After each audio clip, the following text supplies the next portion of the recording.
Good morning. Welcome to the Daybreak Show. I am the Sultan. We'll get started, but first, coffee.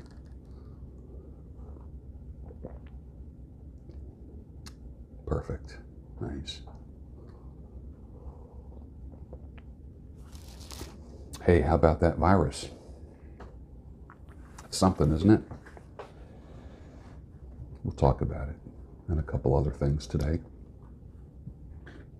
Remember dot matrix printers? The stands that they were on, that box of perforated paper, kind of like it was green and white, right? And the sound, remember the sound that those printers made? Workhorses, they could go for hours. You check them every few minutes to make sure the paper is folding properly. Then you separate all those pages, you bind them, you put these plastic things, you create this spine, and there's your report. Anyone remember those? Do you remember those? Tell me about your memory of dot matrix printers in the workplace. Hold me each evening by your side. Tell me you love me for 1,000,000 years. Then if it don't work out, then you can tell me goodbye. The Casinos, 1967. Great song. The only people freaking out right now are those that are glued to their TVs watching the government-approved media.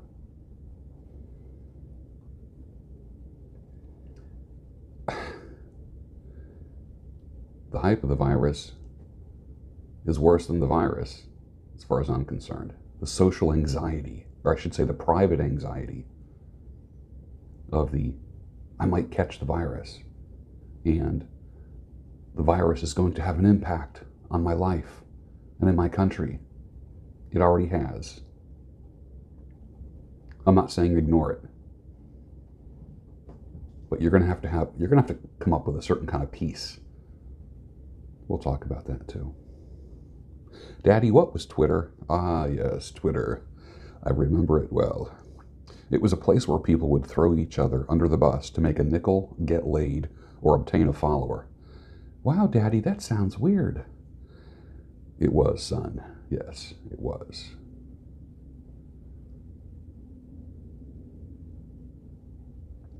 If you are the adult child of two people who never should have had kids, you have some work to do. You possess the most negative qualities of both parents. So your burden is to be a glitch in the genetic chain and start fresh. List all their bad behaviors. And then think about your strategy of how you're not going to repeat that. It's hard to do. It is. My Lord, they are your parents. So job number 1 is forgiveness. Notice I didn't say forgetness, because you must remember things that made them go wrong, take the wrong path, make the wrong decisions, so you can avoid the same. Job number 2 is to find others that you can emulate to replace the behaviors that you learned. This must be done if you are 20 years old, 40 years old, or 60 years old. It must be done for you to have a fulfilling life. There's an entire class of women out there who are pretty much in a rush to have a baby. They're in their final inning of the fertility game. They break up with men who don't comply with that. Then the bitterness and the frozen eggs happen. It shows you what they were out to get, which was a baby, not necessarily a husband or a marriage. And I've seen this for decades. When I say that I've observed this for 40 years, I'm not exaggerating. It's a predictable phenomenon. It's become a meme. It's so predictable. Most of these who do marry end up in divorce because they got what they wanted, and it wasn't marriage or a husband. They got their baby. That's the most important thing. Let's just call her Ashley.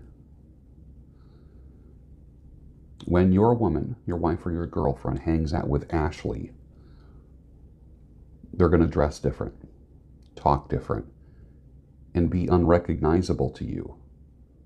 Only when she's out with Ashley. She will return home with a completely different attitude after she's been out with Ashley. She will be obstinate when she hangs out with Ashley. You are not going to reward that behavior, gentlemen. And you are not going to let it push your buttons either. And you will not crush her spirit either. But realize this, at this point, Ashley has more of an impact on your woman than you do. Let the dust settle. You're not going to have your buttons pushed, like I said. You will go into calm mode and not give her the satisfaction of reacting. Now, a woman can be replaced. Anyone can be replaced. Let's get real. Anybody. So, what do you replace a woman with if you're ending a relationship? Another woman, that's one way of doing it. Or a good cigar and an old-fashioned. And sitting out back and thinking by yourself. Now, if you didn't make the mistake of moving her in or marrying her too fast, you have time. You can think. You can ponder. That's why I always say, date long, marry slow, because it takes 2 years for everything to surface, including crazy. Women will run to other women first, and then get permission to run to another man. They always have that one friend that's like, you need to get out there and date, which is basically, you need to get out there and let's get real. Dating equals fucking. It's not just spending time with the opposite sex, going and spending time with a nice man. Dating is fucking. In 2020, girl, you need to get out there and fuck. That's really what's being said. I'm not being judgmental. I just think that somebody needs to tell the truth, and it might as well be me. The reality is that Ashley heard about your breakup before you did. And Ashley will hear about your breakup, your marriage problems, your relationship problems before you do. And Ashley is going to be the one encouraging your wife to get out there and date. Or, I have a friend. You, sir, you keep your shit to yourself. Don't bleed online. Fire up a stogie, have a drink. Sit, feel, think. Don't make any phone calls to anyone. Your new chapter of solitude starts now. Have the funeral and move on. I don't want to say it started with Ashley, but the other women that your wife or girlfriend is friends with will have more of an impact on her life than you will. That's why I say vet or at least look at people's friends. They will have a distinct effect on her. They will be the first to know when you don't measure up. Realize that your woman's friends are not your friend. They're her friend. And usually, they're rarely a friend of the relationship. And you will always know when she spent time with Ashley, because she changes when she's with Ashley. Do you want to be heard or do you want to be right? What do you want to do? It can't be both. What's more important to you? Being heard or being right? Put your answer down below. I'd like to hear that. Usually men's ideas of romance and what a woman wants is completely wrong. It's the opposite. Gentlemen, when will you learn? I know it's hard to shake the old conditioning, but when will you learn? I just don't want you to have to learn the hard way.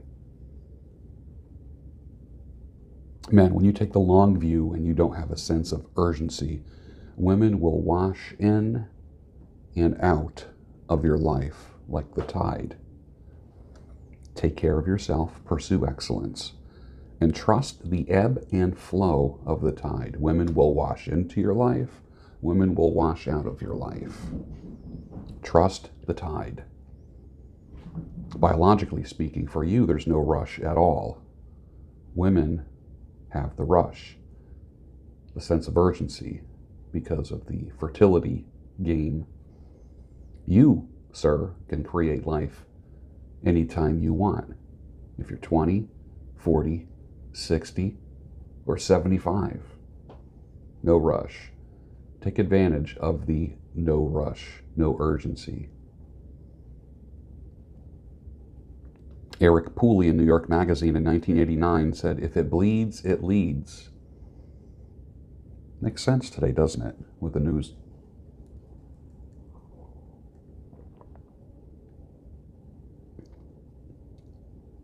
I think the virus is creating victims that will never have the virus.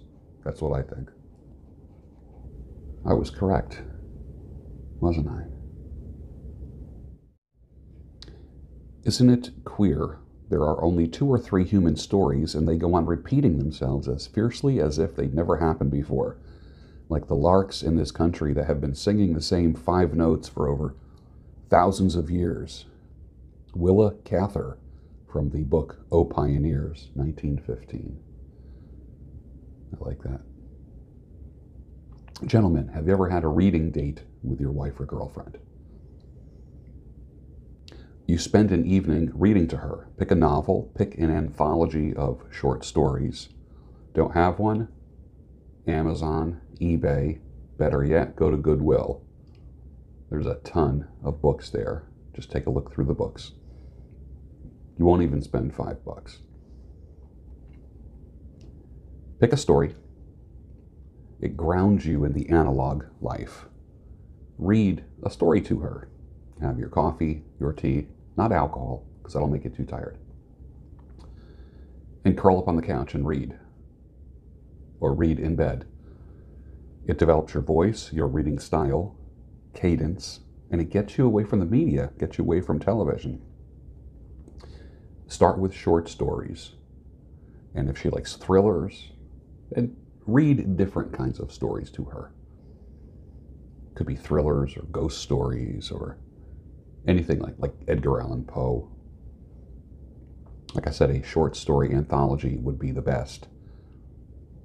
Read. Have a reading date.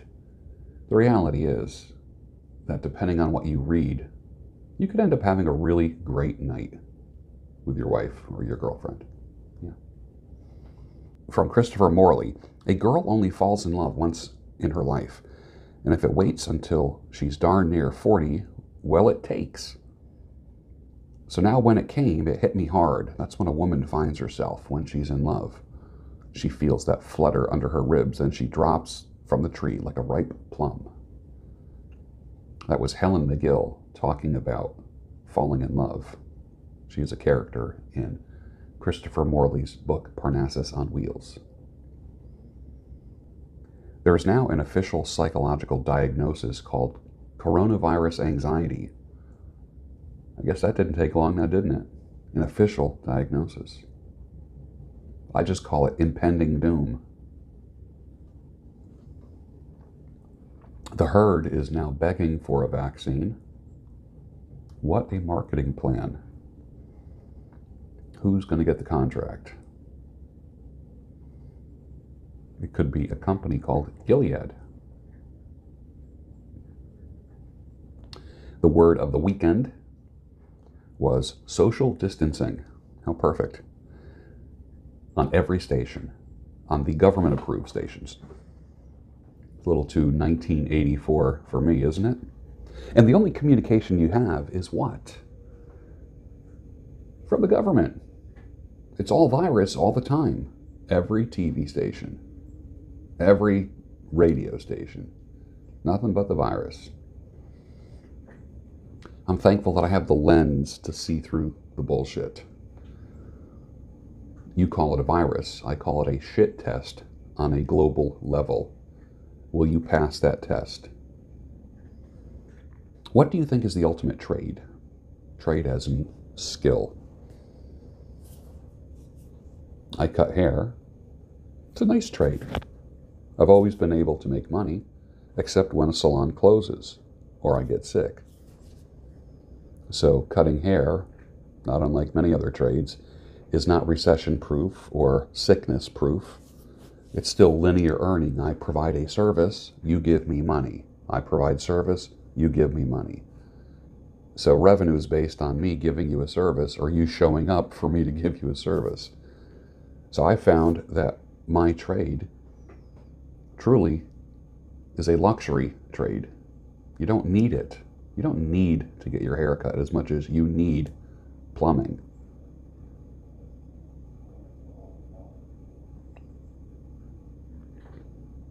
I definitely don't have a coronavirus-proof trade.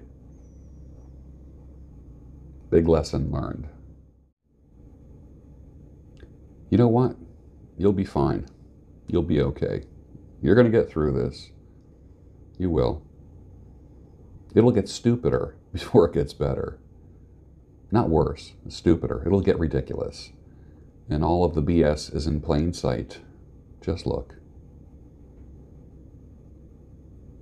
And with that, I'll see you tomorrow morning on the Daybreak Show,